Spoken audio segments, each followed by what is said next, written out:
Good evening, my dear friends. I welcome you all to the Hindu and the Business Line editorial analysis on August 27, 2022. I am going to discuss today two very key articles, one from the Hindu, the editorial of the Hindu, and the editorial of the Business Line.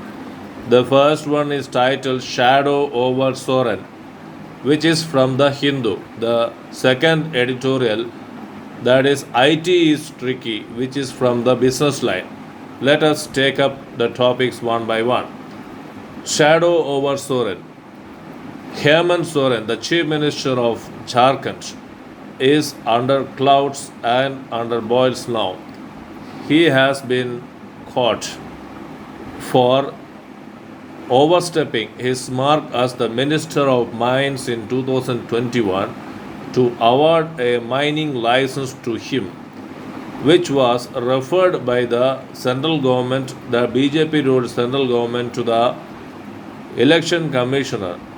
The governor gave the matter to the central government, referred the matter to the central government referred the matter to the election commissioner of India, and the election commission's opinion is that it is a violation of section 9A of the People's Representation of People Act.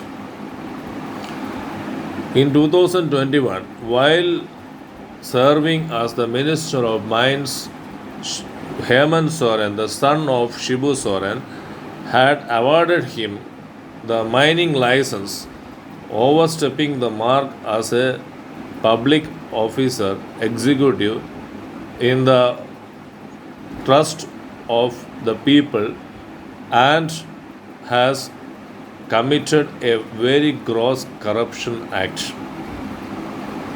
What is already there in the High Court is that there are two PILs, public interest litigations, against him of awarding a 0.88 acres of mining license in Ranchi and one money laundering case. These two cases were stayed by the Supreme Court later. However, the continuation of these kinds of gross negligence of office and use of office for personal pursuits and misuse of power, which is going on, has to be stopped. This is a very pathetic state of the affairs of the Jharkhand government. The head of the power is himself involved in a bribery case and corruption case. Already in West Bengal, 3 Jharkhand party members were caught, MLAs were caught handling cash. So, the way in which the government should be carried on is missed out here. Earlier, once Shibu Soren, the father of Hemant Soren, who was a chief minister earlier, had gone to the bank for depositing the money which he got as bribe. This is a ridiculous state of affairs. In handling the trust public has entrusted on officer of superior service and service to the nation. Hence, it would be imperative, the Hindu says that it would be imperative on the Hemant Soren to resign as the chief minister and quit the office, and should not wait for another 6 months for people to judge on him. The next one is from the Business Line. IT is tricky. This editorial discusses the growth of the IT sector amid certain woes and disadvantages it is facing now in the operating costs. The IT sector has posted a 19 percentage growth in the financial year 2022, in the financial year ending 2022. The CRISIL report says that CRISIL is the credit rating agency. CRISIL report says that a 12 to 13 percentage growth is expected in financial year ending 2023, having a stronger base of 2022. The CRISIL is expecting a decline in the profitability of this sector. If it was 26 percentage growth in 2021, financial year 2021, it is going to be below 20 percentage, that is around 13 to 14 percentage in financial year 2023. What is ailing the IT sector? There are lots of players which have entered the IT sector. The startups are there, the SaaS companies are there, the branches of multinational companies are there. So all are trying to make their fortunes in the IT sector. The already established companies are facing the heat.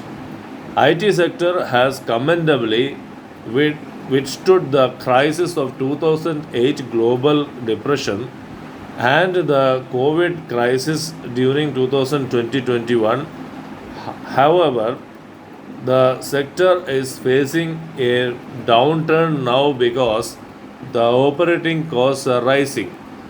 The lateral entry of the employees, the paid employees, is a cause of concern for the IT sector.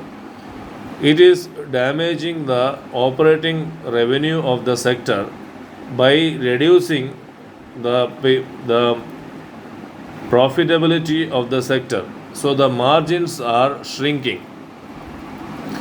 Already the IT sector has reduced the variable cost or has done away with the variable cost in the form of bonuses, the performance linked bonuses being paid out to the employees.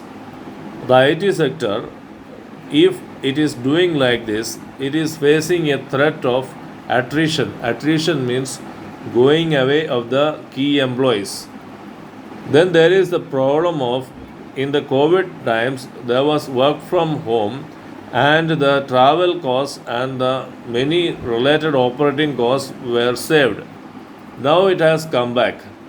When the work from home was taken away, IT sector is again facing the same kind of costs which it used to manage earlier.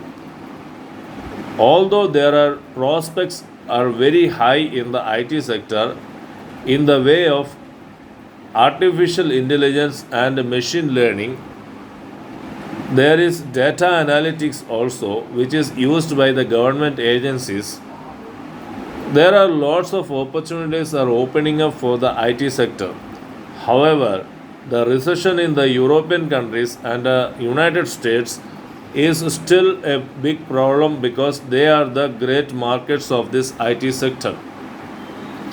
So these are the factors which are eroding the profitability of the IT sector, and IT sector is really, as the editorial is showing, IT sector is really tricky. There are lots of players in the IT sector now, all are vying for the same market, which is another factor pushing up the erosion of the gross revenues of the sector. The Businessline editorial is suggesting that investing on developing the talent and new skills is the key to come out of this impulse or the disadvantage which IT sector is facing now. Hence, the talent pool has to be attuned to the new skills in the sector so that The present disadvantages of eroding of operating revenues can be overcome. My dear friends, I hope the both the analyses have been very much enjoyable and thoroughful to you. We'll meet tomorrow with some more analysis. Tomorrow I'll come with the Hindu science and technology analysis.